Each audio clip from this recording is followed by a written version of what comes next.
I'm Lieutenant Colonel Melissa Drew, 42 years old, and I've spent over 2 decades flying and coordinating missions that officially don't exist.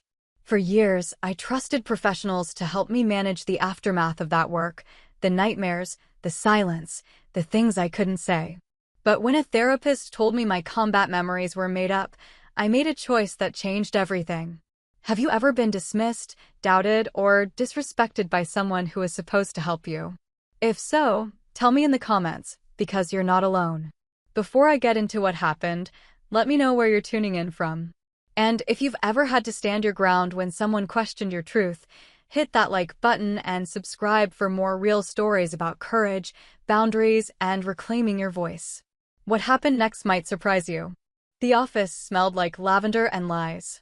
Dr. Lucy Warren sat across from me, her notepad balanced on crossed legs, pen poised like she was about to diagnose something terminal. She was younger than I expected, early 30s, maybe, with the kind of smooth confidence that comes from never having your reality questioned by incoming fire. "Tell me about the nightmares again," she said, her voice soft and clinical. I'd been through this twice already. The intake form. The preliminary assessment. Now this, the third time explaining why I couldn't sleep more than 4 hours without waking up drenched in sweat, my hands reaching for controls that weren't there. "It's always the same," I said. "Red sand. Rotor blades. Static on the comms." She wrote something down. I watched her pen move across the page in smooth, deliberate strokes. "And these missions you describe," she continued, not looking up. "The ones in Kandahar. Can you walk me through one of them again?" There it was. That slight inflection. The professional skepticism wrapped in therapeutic concern. I know." She smiled, the kind that doesn't reach the eyes. "But I want to make sure I understand correctly. You were deployed as a pilot, is that right?" "Combat intelligence pilot," I said. "Reconnaissance and tactical coordination. And you flew how many missions?" "Classified." Her pen paused. "Of course. But roughly?" I kept my voice level. "Enough to know what jet fuel smells like when it's burning. Enough to know the difference between outgoing and incoming fire." She nodded slowly, still writing. I could see the doubt forming in the way she tilted her head, the way her mouth pressed into a thin line of professional concern. "Melissa," she said, setting down her pen. "Have you considered that maybe these memories feel so real because your mind is trying to protect you from something else?" The air in the room shifted. I'd heard variations of this before, from civilians who thought they understood, from well-meaning friends who'd never worn a uniform. But never from someone who was supposed to help me process what I'd actually lived through. "Protect me from what?" "Trauma takes many forms," she said carefully. "Sometimes our brains construct elaborate narratives to shield us from difficult truths. It's called a dissociative response." I sat perfectly still. Years of training had taught me how to control my breathing, how to keep my face neutral even when every instinct screamed to react. "You think I'm making it up." "Not making it up," she corrected quickly. "But perhaps constructing a version of events that feels more manageable than what actually happened." The session ended 20 minutes later with her asking if I'd be willing to try a new medication. Something to help with the intrusive thoughts. I told her I'd think about it, gathered my jacket, and walked out into the parking lot where the afternoon sun felt too bright, too ordinary. That night, I sat in my kitchen with a glass of water I didn't drink and stared at the dog tags hanging from my rearview mirror through the window. Captain Andrew Vale. Kia. Operation Silent Reach. The metal had worn smooth in places where I'd held them too many times, trying to remember his voice, his laugh, the way he'd call out coordinates with perfect precision even when the world was falling apart around us. Lucy Warren thought my mind was making it up. She thought I'd built some elaborate fantasy to cope with civilian anxiety, that the smell of burning fuel and the weight of a flight harness and the particular frequency of static that meant someone wasn't coming home. She thought all of that was just my brain playing tricks. I went to bed at 2200 hours and lay there until 0300, watching shadows move across the ceiling. When I finally slept, I dreamed of the valley. Flares lighting up the ridgeline. The crackle of radio traffic. Vale's voice cutting through the noise. "Nighthawk 6, you're clear for approach." But I wasn't clear. Nothing was clear. The ground lit up with tracer fire and something hit our tail rotor and suddenly we were spinning, the world tilting sideways, and I could hear Vale trying to stabilize while I fought the controls, and I woke up clutching the edge of my mattress, my shirt soaked through, my heart pounding like it was trying to escape my chest. The clock read 0400 hours. I got up, made coffee, and watched the sun rise over the parking lot. By 0600, I was dressed and ready for my shift at the base, moving through the motions of a normal morning because that's what you do. You compartmentalize. You function. You don't let them see you break. But Lucy Warren's words followed me through the day like smoke. Your mind's protecting you. As if protection meant erasure. As if the only way to survive was to pretend it never happened. I thought about canceling my next appointment. I thought about finding a different therapist, one who specialized in military trauma, who understood that classified didn't mean imaginary. But part of me, the part that had learned to push through every impossible situation, wanted to see where this would go. So when Thursday came around again, I drove back to that office with its lavender scent and its diplomas on the wall. I sat in the same chair and watched Lucy flip through her notes from our last session. I've been thinking about what you said, she began. About the classifications and the restricted information. I want to respect that, but I also need to understand what we're working with here. What we're working with, I said slowly, is 15 years of service. Multiple deployments. A career that left marks you can't see on an X-ray. I understand that you believe I don't believe anything, Dr. Warren. I know. There's a difference. She set down her notepad. Melissa, I'm not trying to invalidate your experience. But from a clinical perspective, when someone presents with symptoms that align with delusional attachment to a particular identity, delusional attachment. The words hung in the air between us like a challenge. I'm sorry, she said quickly. That came out wrong. What I mean is, sometimes people construct elaborate personal mythologies as a defense mechanism. It's not uncommon, especially in cases of severe anxiety or PTSD that stems from non-combat sources. Non-combat sources. I could have told her about Helmand Province. About the emergency exfiltration under fire that earned me my call sign. About the bronze star pinned to my dress uniform, the one I only wore for ceremonies because wearing your medals to therapy seemed like proving a point I shouldn't have to make. But I didn't. Because Nighthawk 6 was classified, and that classification existed for reasons that had nothing to do with whether my therapist believed me. Let's try something different, Lucy said, leaning forward. Tell me about your childhood. Before the military. What was that like? And just like that, she'd moved on. As if my entire adult life could be dismissed as a coping mechanism, as if the truth could be rescheduled for later discussion. I answered her questions about my mother, about growing up in a small town, about enlisting at 18 because I wanted something bigger than the life I'd been offered. I gave her the narrative she wanted, the young woman looking for purpose, for family, for belonging. What I didn't tell her was that I'd found all of that. And lost some of it too. In ways that no amount of talk therapy would ever fully address, because the words for what I'd experienced didn't exist in her vocabulary. The session ended with her suggesting we meet twice a week instead of once. I think we're making progress, she said, smiling that professional smile. I nodded and scheduled the appointments, already knowing I wouldn't keep them all. Because this wasn't progress. This was performing wellness for someone who'd already decided my truth was negotiable. I almost didn't show up for the next session. Stood in the parking lot for 10 minutes, keys in hand, watching other people walk into the building with their own complicated stories. A man in a business suit. A teenage girl with her mother. A couple holding hands like they were about to face something difficult together. I went inside because quitting felt like admitting something I wasn't ready to admit. Lucy was waiting with that same calm expression, the one that probably worked on most of her patients. She gestured to the chair and I sat, already counting down the 50 minutes until I could leave. How was your week? She asked. Fine. Any nightmares? Same as always. She made a note. I've been reviewing your file.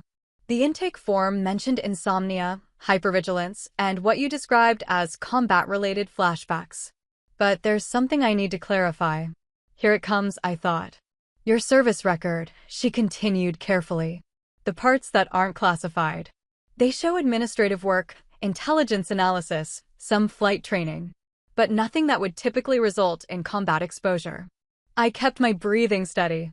That's because the missions that matter are the ones you can't see on a standard records request. I understand that's what you believe. It's not belief, Dr. Warren. It's clearance levels. She set down her pen and folded her hands in her lap, switching to what I recognized as her gentle confrontation mode. I'd seen it before with junior officers who thought they could psychology their way through command decisions. Melissa, I want to help you.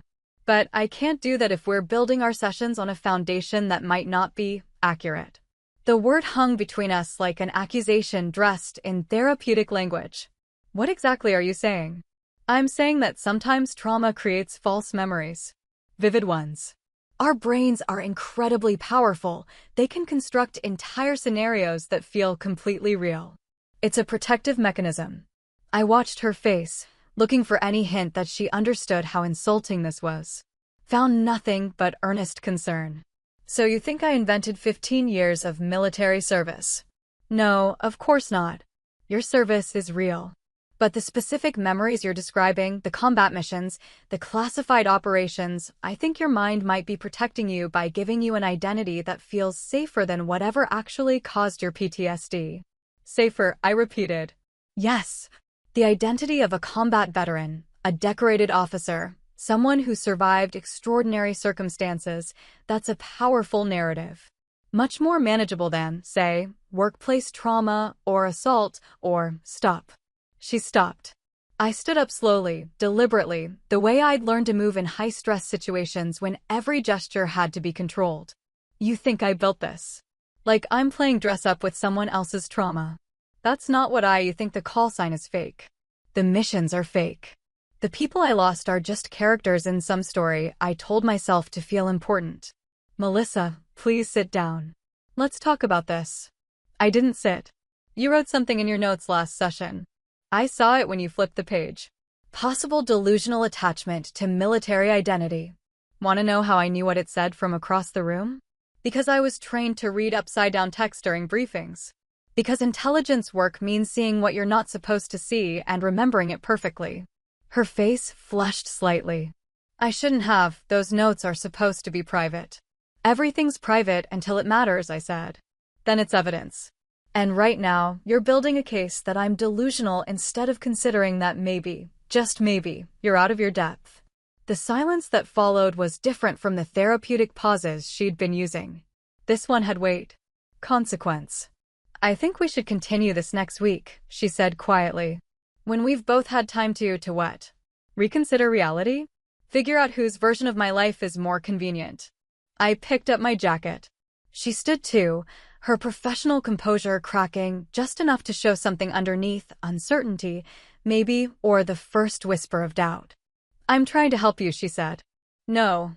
You're trying to make me fit a diagnosis you understand. There's a difference.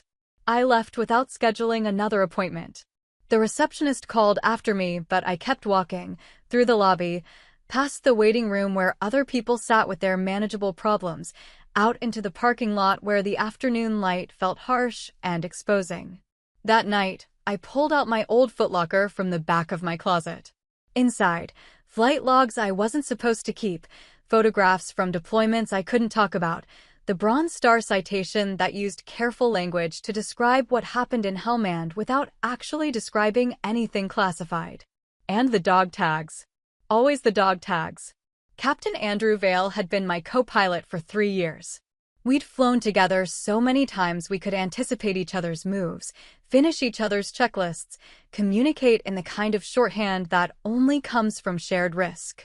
He'd been the one to tell me about his daughter's first birthday, about his wife's promotion, about the house they were buying in Colorado. He'd been on my wing when we took fire over the valley. Had stayed on comms even when his bird was hit, had guided me through the evasion pattern while his own systems were failing, had made sure I got clear before. I sat on my bedroom floor holding those tags until my hands stopped shaking. The metal was warm from my grip, worn smooth in places where I'd held them too many times over the past 2 years. Lucy Warren thought this was delusion. Thought I'd constructed Andrew Vale, constructed the mission, constructed the moment when his voice cut out mid-transmission, and I knew, just knew, that he wasn't making it home. She thought I'd invented the sound of the crash. The radio silence that followed. The way Colonel Rains had looked at me during the debrief, his jaw tight with the kind of grief that comes from losing good people to bad situations. She thought I'd made up the funeral. The flag. The way Andrew's daughter had looked at me with 5-year-old eyes that didn't understand why Daddy wasn't coming home. I put the tags back in the footlocker. Put the footlocker back in the closet. Went to bed and didn't sleep. At 0200 hours, I made a decision. If Lucy Warren wanted proof, I'd give her proof. Not because I needed her validation. I'd spent too many years earning respect that mattered to care about one civilian therapist's opinion. But because maybe, somewhere in her clinical training and her diagnostic criteria and her careful notes about delusional attachment, there was a person who could learn what she didn't know.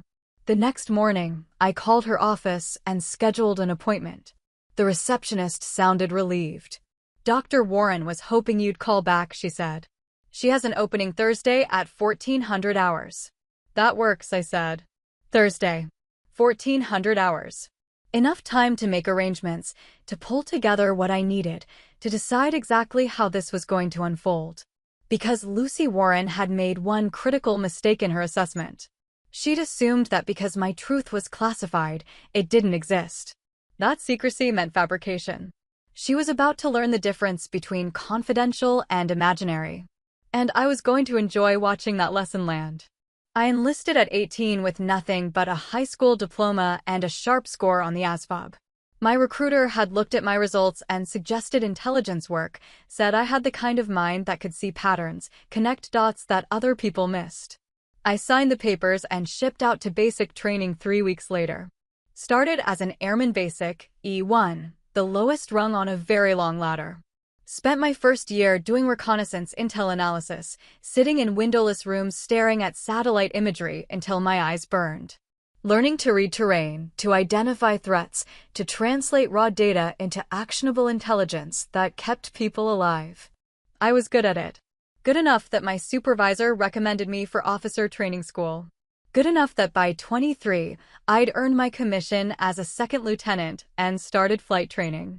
The Air Force needed people who could think and fly, who could process intelligence in real time while managing an aircraft under pressure. Turned out I could do both. By 26, I'd made Captain 03 and was flying reconnaissance missions that brought me close enough to combat zones to smell the smoke. Colonel Justin Rains noticed me during a deployment to Helmand Province.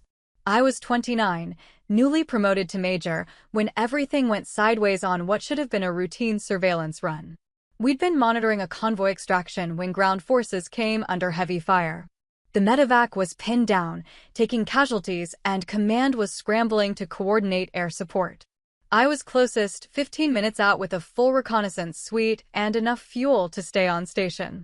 Rain's voice came through on the command channel. Nighthawk flight, we need eyes on that position now. I didn't hesitate. Pushed the throttle forward and dove into a hot zone that every safety protocol said to avoid.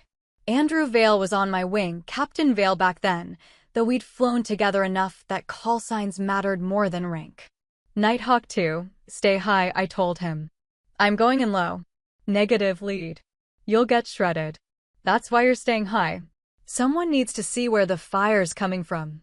I dropped altitude until I could see muzzle flashes, until I could count the enemy positions and relay coordinates to the strike team.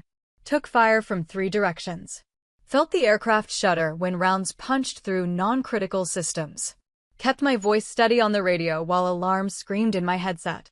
Ground team, Nighthawk 6. I have multiple positions marking now. The strike came in 30 seconds later. Fast movers rolling in with precision that only happened when the intel was exact. The enemy fire stopped. The convoy moved. The medevac lifted off with wounded who would have died without those extra minutes. I landed with 14 holes in my aircraft and hydraulic fluid leaking onto the tarmac. Rains met me on the flight line, his face unreadable in the way that senior officers get when they're deciding between a reprimand and a commendation. That was either the bravest or stupidest thing I've seen this month, he said. Yes, sir. He almost smiled. You just earned yourself a call sign. Nighthawk 6. For the officer who flies into the dark when everyone else has the sense to stay away. The call sign stuck. More importantly, the mission changed something in how command saw me. I wasn't just an intelligence officer who could fly. I was someone who could make the hard call when it mattered, who could operate in the space between reconnaissance and combat where most pilots never went. By 32, I'd made Lieutenant Colonel 05 and was leading a flight team on operations that didn't exist in any official record. The kind of missions where you filed a flight plan to one location and actually went somewhere else, where your after-action reports were classified above top secret, where the people you worked with understood that some truths stayed buried for reasons that transcended personal recognition. That's where Andrew Vale became more than a wingman. We flew together for 3 years on missions that required absolute trust. You don't survive that kind of work unless you know your co-pilot will cover your six even when the situation's falling apart, even when doctrine says to abort, even when the safest choice is to leave someone behind. We never left anyone behind. The Bronze Star came after a mission I still can't fully describe. What I can say, we extracted a high-value asset from a hostile zone under fire. What I can't say, who they were, where exactly we were, or how many other aircraft didn't make it out. The citation used phrases like exceptional valor and disregard for personal safety because those were the words that fit when the real story was locked in a vault somewhere. The Purple Heart came 6 months later. Different mission, same kind of situation, someone needed extraction. We went in, took fire, brought them home. Except this time the aircraft took critical damage, and we went down hard in territory that wasn't quite hostile, but wasn't friendly either. I remember the impact. The way the world tilted and everything loose became a projectile. The smell of fuel and hot metal and fear. Andrew's voice on the internal comms, steady even as we were spinning, calling out altitude and airspeed like we were practicing emergency procedures in a simulator. We walked away from that crash. Both of us. Bruised and bleeding but alive. The ground team reached us before anyone else did, and we flew out on a transport that pretended it had never been in that location. The injury that earned me the Purple Heart was a piece of shrapnel in my shoulder, small enough that it healed without major surgery, significant enough that it still aches when the weather changes. A permanent reminder that survival sometimes costs more than you expect. Colonel Rains pinned that medal on my uniform 6 weeks after the crash, in a ceremony that included exactly 8 people, all with clearances high enough to know what we'd actually done. He shook my hand and said something I've never forgotten. The real heroes are the ones who can't tell their stories. Remember that when the silence gets heavy.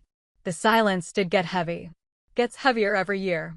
Because those 3 years flying with Andrew, those missions that tested everything we knew about aircraft and tactics and our own limits, none of that existed in any record Lucy Warren could access. We flew into places that weren't on maps, supported operations that never happened, brought home people whose names I'll never know. Did it over and over until it felt almost routine, until the impossible became just another item on the pre-flight checklist. Until Operation Silent Reach. Until the mission where Andrew's voice cut out mid-transmission and routine became catastrophic, and I learned that some silences never end. But Lucy Warren didn't know about that. Couldn't know, because it was classified. So when she looked at my service record, she saw an intelligence officer who'd done some flight work, earned some medals through circumstances she couldn't verify, and probably exaggerated the whole thing to make herself feel important. She saw the gaps in my file and filled them with doubt. With clinical explanations for why I might construct an elaborate fantasy. With therapeutic frameworks that made sense if you'd never worn the uniform, never taken the oath, never watched good people die for missions that officially never happened. I understood why she doubted. Civilians see the military through movies and news reports, through sanitized narratives that make sense in 30-second soundbites. They don't see the classified world, the operations that succeed precisely because nobody knows about them, the heroes who go home without parades because their heroism is stamped top secret. From her perspective, I was a woman with PTSD claiming an identity that couldn't be verified. A patient who needed help separating reality from trauma-induced fiction. From my perspective, she was proving exactly why some of us stopped talking about what we've done.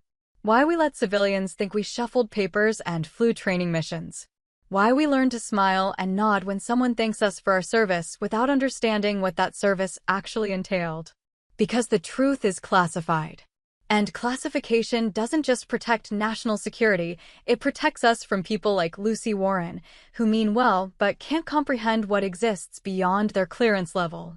I'd spent 15 years earning respect from people who mattered, commanders who trusted me with impossible missions, teammates who bet their lives on my judgment, enemies who learned to fear the call sign Nighthawk 6. I didn't need Lucy Warren's validation. But I was going to get it anyway. Because Thursday was coming, and I'd made arrangements, and she was about to learn what it meant when someone with my background decided to educate instead of explain. The lesson would be quick, professional, and absolutely unambiguous. Just like everything else I'd ever done in uniform. I spent the weekend trying to decide if I wanted to continue therapy at all. Sat on my apartment balcony with coffee that went cold while I watched traffic move through the intersection below. Normal people doing normal things. None of them carrying the weight of missions they couldn't discuss, losses they couldn't properly grieve. The question wasn't whether Lucy Warren was wrong. She was wrong, catastrophically, insultingly wrong. The question was whether fixing that misunderstanding was worth the energy it would cost. Part of me wanted to walk away. Find a therapist who specialized in military trauma, someone who understood that classified meant real, not imaginary. Someone who wouldn't look at my service records' redacted sections and conclude I was delusional. But another part, the part that had learned to push through every difficult situation, refused to let her dismissal stand unchallenged. Not because I needed her to believe me. Because she needed to learn what harm she was doing. How many other veterans had sat in that office and been told their combat experiences were constructed memories? How many had walked away from therapy entirely because the one person supposed to help them had instead questioned their reality? Monday morning, I reported to my duty station at the base and moved through the routines that still defined my days. Briefings. Reports. Coordination with teams whose missions I supported from the ground now instead of the air. My flight status was still active, but desk work had become the primary assignment after my last deployment cycle ended. The transition from operational flying to administrative work was supposed to be easier. Less stress. More regular hours. A chance to decompress from the years of high-stakes missions. Instead, it felt like being caged. Like having all the training and experience and hard-won skills, and being asked to file paperwork with them. The PTSD had started creeping in during that transition. When my hands weren't on the controls anymore, when my mind wasn't occupied with real-time threat assessment, all those memories I'd been compartmentalizing found their way forward. Night missions. Close calls. The faces of people I'd brought home, and people I couldn't. Andrew's face most of all. That's what Lucy Warren didn't understand. The PTSD wasn't coming from some civilian trauma I was hiding behind a military identity. It was coming from the missions themselves, from the weight of responsibility and loss that accumulates when you spend years operating at the edge of what's possible. Tuesday, I ran into Colonel Rains in the hallway outside the operations center. He was older now, closer to retirement, with gray threading through his hair and the kind of tiredness that comes from decades of service. But his eyes were still sharp, still assessing. "Drew," he said, falling into step beside me. "Heard you're doing therapy off base." News traveled fast in military circles. "Yes, sir." "How's that going?" I considered lying. Considered saying it was fine. Everything was fine. I was processing things appropriately. But Rains had been my commanding officer during some of the worst missions I'd ever flown. He'd earned honesty. "The therapist thinks I'm delusional," I said. "Thinks I've constructed an elaborate fantasy about combat missions that never happened." He stopped walking. "You're joking." "No, sir." His jaw tightened in that way I remembered from bad briefings, from moments when reality wasn't matching expectations. "She said that to you directly?" "More or less. She's convinced my combat memories are a protective mechanism. That my mind invented Nighthawk 6 because the real trauma is something else." Rains was quiet for a moment, processing. "What are you going to do?" "I have an appointment Thursday." I'm going to clarify things. Need me to make a call? I can have her supervisor explain classification levels. No, sir. I've got it handled. He studied my face, looking for something. Whatever he found seemed to satisfy him. Good. Because that kind of incompetence is dangerous. Veterans stop seeking help when the help doesn't believe them. That's what I thought. You need anything, you call me. Don't care if I'm in a meeting with a general. This matters. Yes, sir. Thank you. He nodded and continued down the hallway, leaving me standing there with the confirmation that my instincts about Lucy Warren weren't just wounded pride. They were legitimate concern about someone practicing therapy without understanding her patient population. Wednesday night, I couldn't sleep. Lay in bed watching the ceiling fan rotate, thinking about what I was going to say, how I was going to handle it. The easy route was to simply show her my military ID with its clearance designations. The harder route was to let her really see what classification meant. I chose the harder route, because easy lessons don't stick. At 0200 hours, I gave up on sleep and made coffee. Pulled out my laptop and drafted an email to the base security office. Explained what I needed, why I needed it, what I planned to do with it. Got a response by 0400, approved, with conditions. By 0600, I had what I needed. A single sheet of paper, properly marked, properly authorized. Nothing classified on it, just the acknowledgement that classified information existed and that accessing it required clearance she didn't have. Thursday arrived with clear skies and temperatures that made me think of other clear days, other missions where weather was perfect and everything went wrong anyway. I dressed in civilian clothes but kept my military bearing, shoulders back, chin level, movements precise. Old habits. The drive to Lucy's office took 20 minutes through traffic that moved too slowly. I parked in the same spot as always, walked through the same lobby, signed the same check-in sheet. The receptionist smiled like nothing was wrong, like I was just another patient coming for just another session. Lucy met me at her office door, professional smile in place. Melissa. Come in. I sat in the familiar chair. She settled across from me with her notepad, pen ready. I wanted to start by apologizing, she said. Our last session got contentious, and I think I could have handled things better. You think I'm delusional, I said. That's not a communication problem. That's a judgment you've made about my mental state. She paused. I think we have different interpretations of your experiences. Different interpretations. I let that sit for a moment. Dr. Warren, do you know what a security clearance is? Of course. It's authorization to access classified information. And do you know what happens when someone without clearance tries to access information above their level? Her expression shifted slightly. Wariness creeping in. They're denied access. Correct. I reached into my jacket and pulled out the paper I'd prepared. Unfolded it slowly, deliberately. I'd like you to do something for me. I'd like you to verify my service record. I already have your service record on file. No. You have the unclassified summary. I'd like you to access my full record. Right now. She hesitated. I'm not sure that's. You questioned whether my combat experiences were real. Said my mind might be constructing them. This is your chance to verify. One way or the other. I slid the paper across the space between us. It contained nothing classified, just my full name, rank, service number, and a note from the base security office confirming that my complete service record required TS/SCI clearance to access. Lucy picked up the paper, read it carefully. I don't have that level of clearance. I know. So I can't verify exactly, I said. You can't verify. Which means every conclusion you've drawn about my mental state has been based on incomplete information. You diagnosed me with delusional attachment to a military identity without being able to see the actual identity you're claiming is delusional. The color was draining from her face. Professional composure starting to crack. I didn't mean to, you meant well, I said. I believe that. But meaning well isn't enough when you're treating populations you don't understand. You made assumptions based on what you could see, without considering what existed beyond your access level. She set down the paper with a hand that wasn't quite steady. What do you want me to do? I want you to verify my call sign. Right now. Use your computer.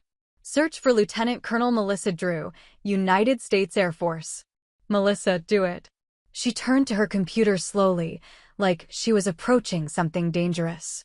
Typed my name into what I assumed was some kind of personnel verification system. Waited while the search processed. Then her screen flashed red. The red on Lucy's screen was the specific shade that comes with security warnings.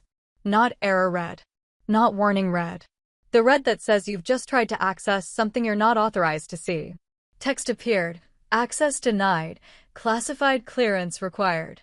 Below that, in letters that seemed to pulse, call sign, Nighthawk 6. Lucy stared at the screen. I watched her face cycle through emotions, confusion, realization, horror. She pushed her chair back slightly, an unconscious movement away from information that suddenly had weight. "Oh my God," she whispered. I kept my voice level. Professional. The same tone I'd used on countless missions when staying calm meant survival. "I told you. I don't need validation from you or anyone else. I needed sleep. I needed help processing what I've actually lived through. Not therapy that questions whether I lived through it at all."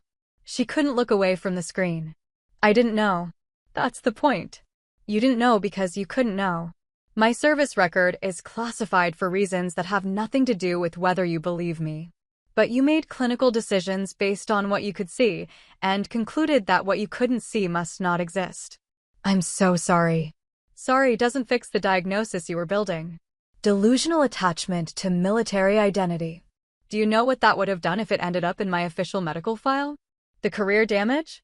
The security clearance review? Her hands were shaking now. I would never have. I was just taking notes, trying to understand. You were building a case that I was mentally unfit, based on incomplete information and assumptions about what classified means. The screen timed out, returning to her desktop. But the damage was done. The truth had landed exactly as I'd intended. She turned back to me, and for the first time since we'd started therapy, I saw her as something other than the confident professional who had all the answers. She looked young, uncertain, completely out of her depth. "What do I do now?" she asked. Good question. One I'd thought about extensively over the past few days. "You learn," I said. "You figure out what you don't know about military trauma, about classified operations, about the kind of PTSD that comes from missions you can't discuss. You educate yourself so the next veteran who walks through your door doesn't get dismissed because their truth is inconvenient." "I will. I promise I will." "And you revise your notes on my case. Remove any reference to delusional thinking. Because that's not diagnosis, that's malpractice." She nodded quickly, already reaching for her notepad. "Of course. Right away." I stood. The session wasn't over. We had 25 minutes left. But I was done. "Where are you going?" she asked. "Home. I'll find another therapist. Someone who specializes in what I actually need. Please don't. Let me fix this. Let me help you properly." I paused at the door. Part of me wanted to walk away, to never look back, to find someone competent from the start. But another part, the part that had spent years training junior officers, mentoring younger pilots, trying to make the military better from inside, saw an opportunity. "You really want to help?" "Yes. Absolutely." "Then start by admitting you're not qualified for this case." "Not yet. You need additional training before you can effectively treat combat veterans with classified service records." The words clearly hurt. But she didn't argue. "You're right. Contact the VA. They have programs for civilian therapists who want to work with military populations. Take them. All of them. Learn what classified means in practical terms, not just theoretical ones." "I will. And in the meantime, we can continue sessions. But on different terms. No more speculation about whether my experiences are real. No more clinical frameworks that assume trauma has to be verifiable to be valid. You treat what I tell you as fact, and we work from there." She was quiet for a long moment, processing. "Then, those terms are acceptable. More than acceptable. They're what I should have been doing from the start." I sat back down. The rest of the session was different. Lucy asked about coping strategies, about what helped when the nightmares came, about practical tools for managing hypervigilance. She didn't ask about missions or details or anything that required me to violate classification. She treated me like someone who knew what they'd experienced and needed help processing it, not someone who needed to prove their reality first. It was what therapy should have been from the beginning. When the 50 minutes ended, she walked me to the door. "Thank you," she said quietly, "for not just walking away, for giving me the chance to do better. Don't thank me yet.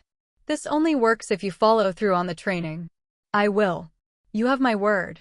I left feeling something I hadn't felt after our previous sessions, cautious hope. Not because Lucy Warren had suddenly become an expert in military trauma, but because she'd been willing to admit she wasn't, and that admission was the first step toward competence. The drive home took me past the base. I pulled into the visitors' lot and sat there for a while, watching aircraft take off in the distance. F-16s running training exercises, their engines leaving contrails against the clear sky. I'd flown birds like that. Different models, different missions, but the same fundamental truth. You trusted the aircraft to do its job, and it trusted you to do yours. When that mutual trust broke down, people died. Therapy was supposed to work the same way. I trusted the therapist to help me process trauma, and they trusted me to be honest about what I'd experienced. Lucy had broken that trust by questioning whether my experiences existed at all. But trust could be rebuilt. Slowly. With effort from both sides. My phone buzzed. Text from Colonel Rains. "How'd it go?" I typed back, "She learned." His response came immediately, "Good. You need anything, I'm here." I sat there for another 10 minutes, watching the aircraft, thinking about Andrew and all the others who hadn't made it home. Thinking about how Lucy's initial response, the doubt, the dismissal, was probably what drove some veterans away from therapy entirely. How many were out there struggling alone because someone had told them their trauma was imaginary? Too many. Always too many. That's what made this matter. Not my pride. Not proving I was right. But the possibility that one therapist learning to do better might help other veterans down the line. That Lucy Warren might become the kind of professional who made therapy feel safe instead of adversarial. I started the car and drove home. Fixed dinner that I barely tasted. Tried to sleep and managed 4 hours before the nightmares came. But this time, when I woke up at 0300 with my heart racing and Andrew's voice still echoing in my head, I knew I could call Lucy Warren in the morning and tell her I was struggling. And she wouldn't question whether the struggle was real. She'd just help me manage it. That was progress. Small, but real. The kind that accumulated over time if you worked at it. The kind that maybe would eventually feel like healing. Lucy Warren kept her word. 3 days after our confrontation, I received an email confirming she'd enrolled in a VA-sponsored training program for civilian therapists treating military personnel. The program was intensive, 8 weeks of coursework covering everything from combat-related PTSD to the unique challenges of classified service records. Our next session felt different from the start. She'd rearranged her office slightly, moved a few things around. Small changes, but I noticed. Years of intelligence work made you notice everything. I wanted to apologize again, she said once we'd settled in. Properly this time. What I did wasn't just unprofessional. It was harmful. You came here for help and I made things worse by questioning your reality. I nodded. Not accepting yet, just acknowledging. I've been reading, she continued. About military culture, about classification systems, about how trauma presents differently in combat veterans versus civilian populations. I should have done this research before I ever took you on as a patient. Why didn't you? She was quiet for a moment. Honestly, I thought I knew enough. I'd treated a few veterans before, mostly reservists, some National Guard. Nobody with extensive combat experience. Nobody with a classified service record. I assumed the principles were the same. They're not. No, they're really not. She paused, choosing her words carefully. The reading materials talk about how classification creates a unique burden.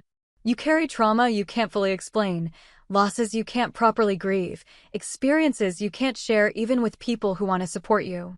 That's accurate. And I added to that burden by making you prove something you shouldn't have had to prove. I'm sorry. The apology felt genuine this time. Not just professional courtesy, but actual remorse. I'm willing to continue sessions, I said. But we need to establish boundaries. There are things I can't tell you. Not because I don't want to, but because I legally can't. You have to be okay with gaps in the narrative. I understand. The training materials were clear about that. I'm supposed to work with what you can share, not push for details that could compromise security or put you in legal jeopardy. Good. She pulled out a new notepad, fresh pages, no previous notes contaminating what came next. I'd like to start over. Treat this as an intake session. Tell me what you need from therapy in your own words. I thought about it. Really thought about it. What did I need? I need help sleeping, I said finally. The nightmares come every night. Sometimes multiple times. I wake up exhausted. Tell me about the nightmares. Not the specific missions, just the general themes. Fire. Radio chatter. The moment when something goes wrong and you know someone's not coming home. I kept my voice steady. I see faces. Hear voices. Experience things that already happened like they're still happening. She made notes. Different notes than before, focused on symptoms, not skepticism. What coping strategies have you tried? Running helps. Physical exhaustion makes it harder for my brain to stay active at night. I've tried meditation apps, white noise, melatonin. Nothing really works. What about during the day? Do you experience flashbacks? Sometimes. Loud noises. Helicopters overhead. The smell of jet fuel. Things that wouldn't bother most people but take me right back. She nodded. That's called sensory triggering. It's common with PTSD. We can work on grounding techniques, ways to stay present when those triggers hit. The session continued in that vein. Practical strategies. Evidence-based approaches. No speculation, no armchair psychology, no attempts to diagnose the source of my trauma. Just acknowledgement that the trauma existed and tools for managing it. It was exactly what I needed from the start. Over the following weeks, we fell into a rhythm. Twice-weekly sessions focused on sleep hygiene, anxiety management, techniques for handling intrusive memories. Lucy studied her training materials between our appointments and came prepared with approaches specifically designed for combat veterans.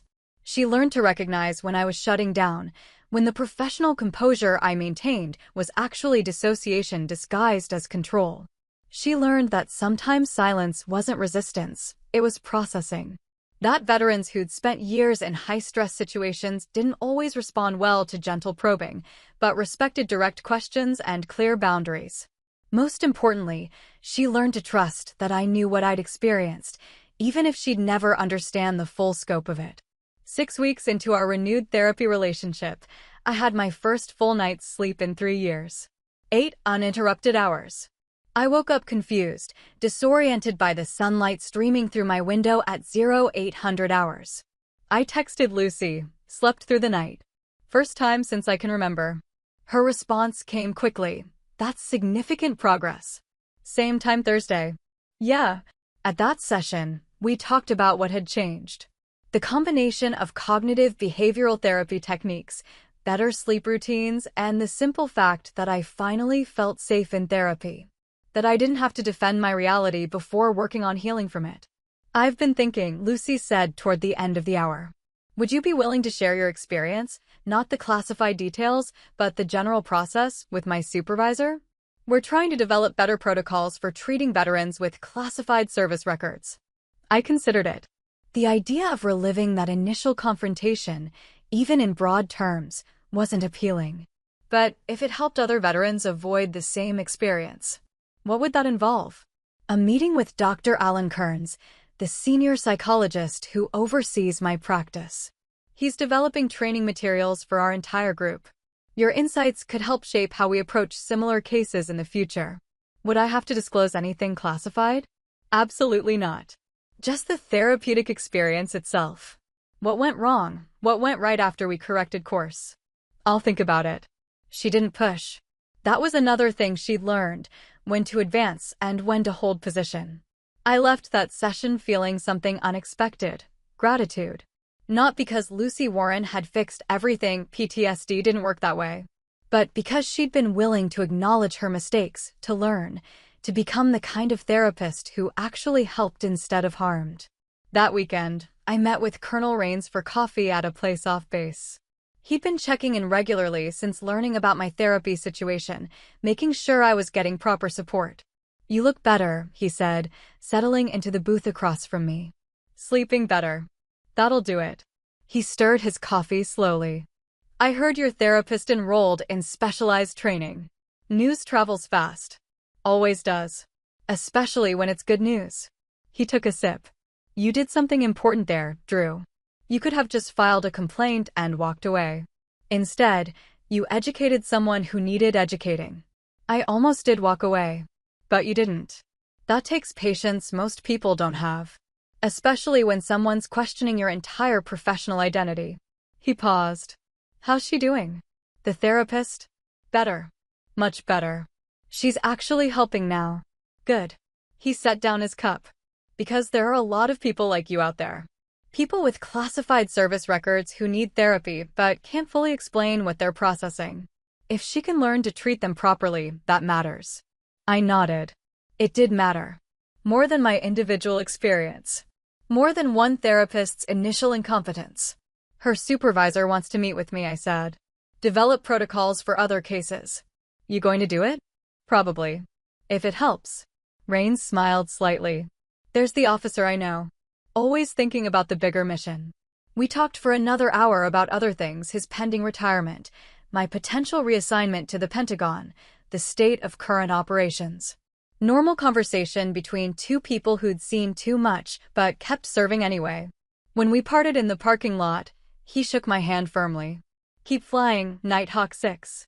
Even when you're grounded." "Yes, sir." I drove home thinking about that phrase. Keep flying. It meant different things depending on context. Keep working. Keep pushing. Keep living when everything in you wanted to shut down. I'd been flying for 15 years, literally and figuratively. Through missions that tested every limit, through losses that carved pieces out of my soul, through a career that demanded everything and acknowledged almost nothing. And I'd keep flying. Because that's what we did. We adapted. We overcame. We found ways to function even when functioning seemed impossible. Lucy Warren had been an obstacle, a significant one, but obstacles were just problems requiring solutions. I'd found the solution. We'd corrected course. Now we were flying steady. 2 months after Lucy Warren's screen had flashed red with my call sign, she requested a final session before my reassignment to the Pentagon. I'd received orders 3 weeks earlier, a staff position coordinating intelligence operations, the kind of job that used my experience without requiring active flight status. It felt like an ending, not just of therapy, but of a chapter. 15 years in operational roles, and now a transition to strategic planning. The kind of career progression that made sense on paper, but felt like losing part of my identity. Lucy had helped me process that transition. Helped me understand that change didn't mean loss, that new roles could still carry meaning even if they didn't involve flying into dangerous situations. She'd gotten better at this work, remarkably better, in the short time we'd been working together properly. I arrived at her office on a Thursday afternoon, 1400 hours, same time slot I'd occupied for months. The receptionist smiled as I signed in.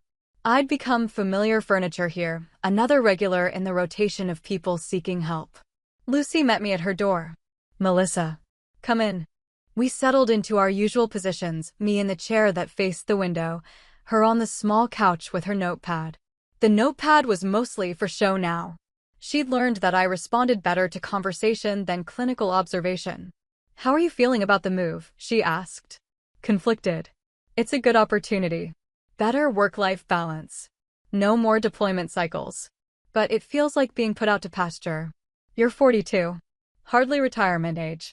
In operational terms, I'm ancient. Most combat pilots transition to desk work by their mid-30s. I held on longer than most." She made a note, not a clinical observation, just a reminder. "What does holding on longer than most cost you?" Good question. One I'd been avoiding. "Everything," I said finally. "Relationships. Sleep. Peace of mind. The ability to hear a helicopter without flinching. But I was good at it. Really good. I saved lives. Completed missions that mattered. Made a difference in ways that most people will never know about. And now you're worried that difference-making is over. Something like that. Lucy set down her notepad entirely. Can I share something I've learned over the past few months? From working with you, but also from the training. Go ahead. The military teaches you to measure value in missions completed, lives saved, objectives achieved. Very concrete metrics. But the impact you have doesn't end when you stop flying. It just changes form. I waited for her to continue. You changed me, she said. Fundamentally changed how I approach this work. Because of you, I'm better equipped to help other veterans. Because of you, Dr. Kearns is developing protocols that will influence how dozens of therapists treat military patients. That's impact. It just doesn't come with a medal. It's not the same. No, it's different. But different doesn't mean lesser. We sat with that for a moment. Outside the window, I could see traffic moving through the intersection. Normal people living normal lives, completely unaware that someone was sitting 50 feet away processing the weight of a career spent in classified shadows. I met with Dr. Kearns last week, I said. Talked about my experience here. He recorded it, not my name, not identifying details, just the therapeutic journey. How did that feel? Strange. Exposing. But useful, I think. He asked good questions. Really listened to what went wrong and why. He told me about the session. Said you were generous with your feedback. I was honest. Told him the initial diagnosis almost ended my career.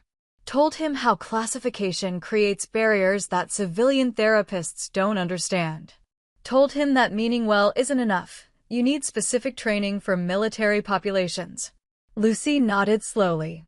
He's implementing some of your suggestions. Mandatory training for any therapist who wants to treat active duty or veteran patients. Consultation requirements for cases involving classified service records. Better oversight of diagnostic decisions. Good. It won't fix everything. But it's a start. The session continued in that vein: reflection on progress, discussion of ongoing challenges. Planning for continuity of care after my move to DC. Lucy had already provided referrals to 3 therapists near the Pentagon who specialized in military trauma. All 3 had the proper training. All 3 understood what classified meant. With 20 minutes left, Lucy asked a question she'd never asked before. Do you forgive me? I looked at her, really looked at her. Saw someone who'd made a significant mistake and done the hard work of correcting it. Someone who'd been humble enough to admit what she didn't know and committed enough to learn it. Yes, I said. I forgive you. Her eyes got shiny. Professional composure slipping for just a moment. Thank you. That means more than you know. You earned it. You could have gotten defensive, could have doubled down on your initial assessment. Instead, you learned. That takes courage. I'm not sure courage is the right word. More like terror that I damaged someone who'd already been through enough. That works too. We both smiled, real smiles, not therapeutic masks. What are you going to do when you get to DC? She asked. Find an apartment. Report to my new assignment. Try to figure out who I am when I'm not flying anymore. You'll figure it out. You're good at adapting. How do you know? Because you adapted to working with a therapist who initially thought you were delusional. If you can make that work, you can handle anything. Fair point. The last 10 minutes, we talked about practical things. Medication management.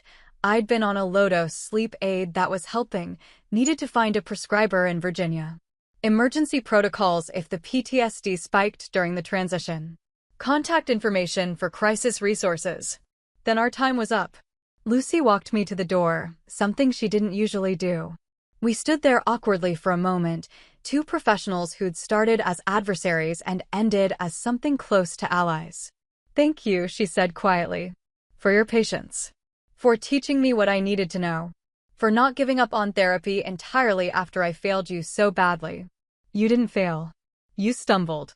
Then you got back up and did better. I hope your next therapist appreciates what they're getting.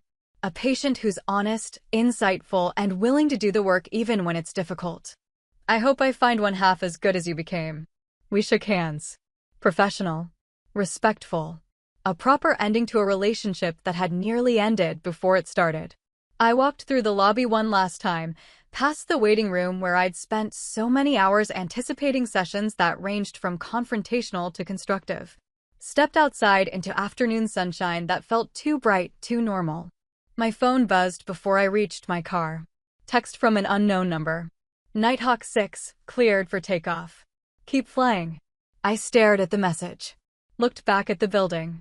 Lucy Warren stood in the window of her second-floor office, phone in hand, watching me leave. I typed back, "Roger that. Thanks for the tower guidance." Her response came immediately, "Anytime. Safe travels." I got in my car and sat there for a moment, processing. The entire therapeutic relationship had been contained in this parking lot, this building, these sessions over the past few months. And now it was over. But the impact would continue. The protocols Dr. Kearns was implementing. The training Lucy had completed. The other veterans who would walk into that office and get proper care from the start, because I'd been willing to educate instead of just walking away. That was impact. Just a different kind than I was used to. I drove back to base, thinking about what Lucy had said. About value and metrics and how difference-making changes form when your role changes. About how the mission continues even when your position in it shifts. Maybe she was right. Maybe the Pentagon job wasn't being put out to pasture. Maybe it was just a different kind of flying, strategic instead of tactical, long-term instead of immediate, shaping policy instead of executing missions. The work still mattered. I just had to learn to measure it differently. That night, I slept 6 hours without waking. Not perfect, but progress.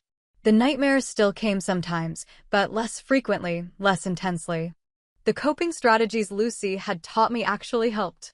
3 weeks later, I loaded my belongings into a moving truck and drove east toward Virginia. Toward the Pentagon. Toward a new chapter in a career that had already exceeded every expectation I'd had at 18 when I first signed those enlistment papers. My phone buzzed somewhere in Maryland. Another text from Lucy Warren. Just finished my first session with a Navy SEAL. Classified service record. I knew exactly how to handle it. Thank you for preparing me. I smiled and typed back, "You would have figured it out eventually." Her response, "Maybe. But I'm glad I didn't have to figure it out on his time. You gave me the tools to help him from day one." That was worth something. Worth the confrontation, the education, the effort of rebuilding trust. Worth everything, really. I kept driving east toward whatever came next.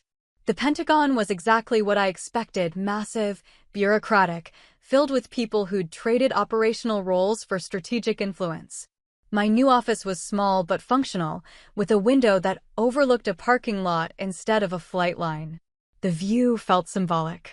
My first week involved mostly administrative tasks. In processing. Security briefings. Meetings with people whose names I'd forget by the end of the day. The kind of work that made me understand why some officers retired rather than transitioned to staff positions. But there were moments, briefings where my operational experience provided context others missed, planning sessions where I could influence decisions that would affect missions I'd never fly, that reminded me why this job mattered. Lieutenant Colonel Melissa Drew, Strategic Intelligence Coordinator. It sounded impressive on paper. Felt like a cage most days.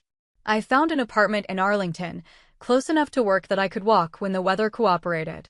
Found a new therapist too, Dr. Sarah Chin, mid-40s, former Army psychologist who understood military culture from the inside. Our first session felt easy in a way that made me appreciate how hard Lucy Warren had worked to reach confidence. "I reviewed the notes from your previous therapist," Dr. Chin said. She sent a comprehensive transfer summary. Very thorough. She learned a lot. I noticed. The early notes are concerning, speculation about delusional thinking, questioning the validity of your service record. But the later notes show significant growth in her approach. She made mistakes. Then she fixed them. Dr. Chin nodded. That's all we can ask. Therapists are human too. We get things wrong sometimes. The measure of competence is what we do after recognizing the error. We talked through my transition, the challenges of the new role, the ongoing management of PTSD symptoms. She recommended continuing the sleep medication, adding some cognitive behavioral therapy techniques specific to career transitions.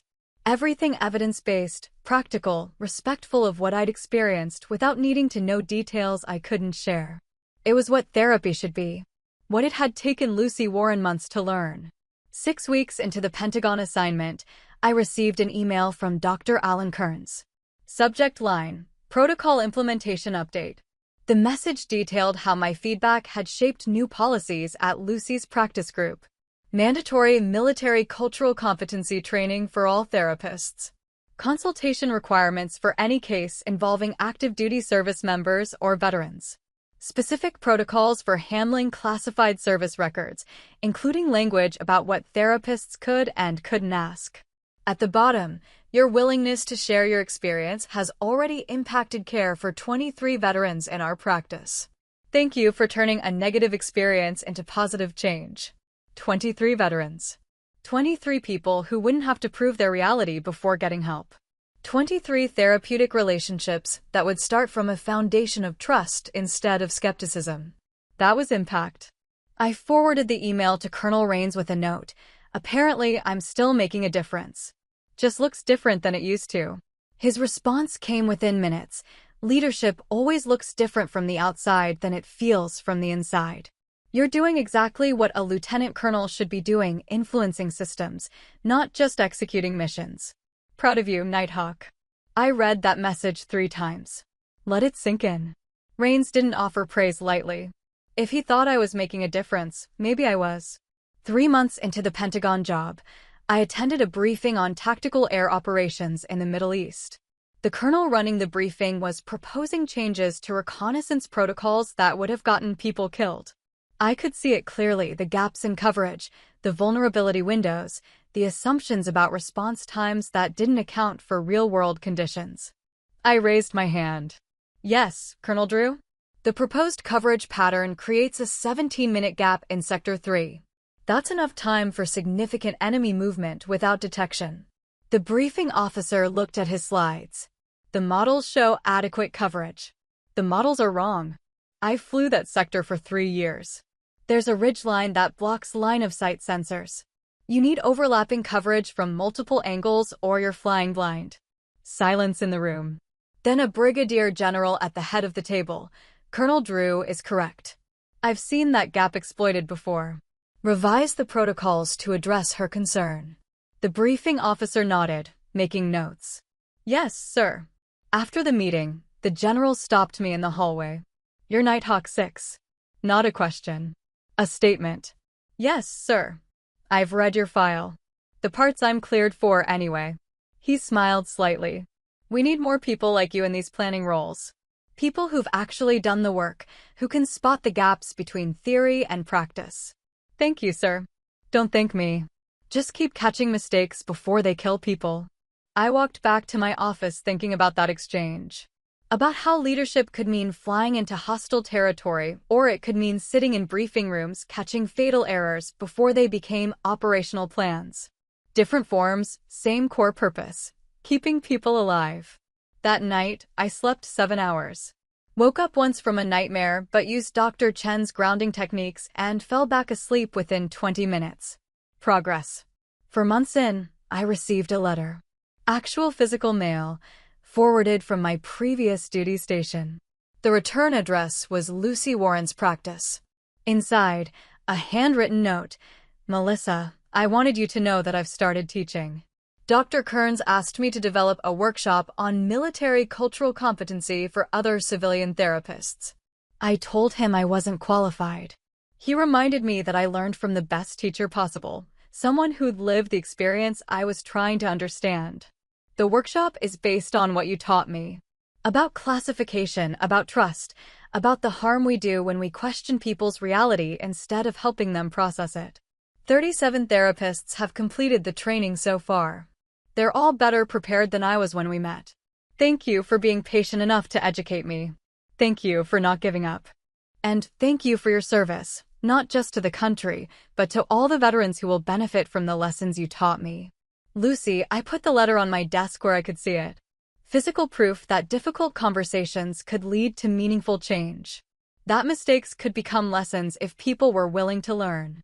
6 months into the Pentagon assignment, Colonel Rains retired. I attended the ceremony at Andrews Air Force Base, watching a man who'd served 33 years receive the honors he'd earned. He'd given me my call sign, had trusted me with impossible missions. Had checked in regularly when I was struggling with therapy, making sure I got proper support. At the reception afterward, he found me near the buffet. "Drew, glad you could make it. Wouldn't miss it, sir. Stop calling me sir. I'm retired. Call me Justin." It felt wrong, but I tried. "Congratulations, Justin." He smiled. "That's going to take some getting used to for both of us." He paused. "I heard about the briefing. The coverage gap you caught. News travels fast. Always does. Especially when someone prevents a preventable disaster." He looked at me seriously. "You're doing important work, Melissa. I know it doesn't feel like flying, but you're influencing missions across multiple theaters. That's strategic impact. I'm learning to see it that way." "Good. Because the Air Force needs people like you in these positions. People who've been there, who know what works and what gets people killed." He raised his glass of champagne. "To new missions."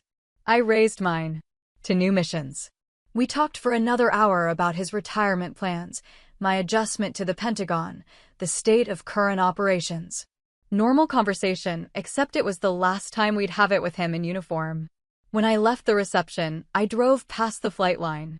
Watched aircraft taking off into dusk, their lights blinking against darkening sky. Felt the familiar ache, the longing to be up there, hands on the controls, doing the work I'd trained for. But I also felt something else. Satisfaction that I'd caught that coverage gap. That I'd influenced protocols that would keep pilots safer. That somewhere, people I'd never meet were flying missions that worked better because I'd been in that briefing room. Different impact. Same purpose.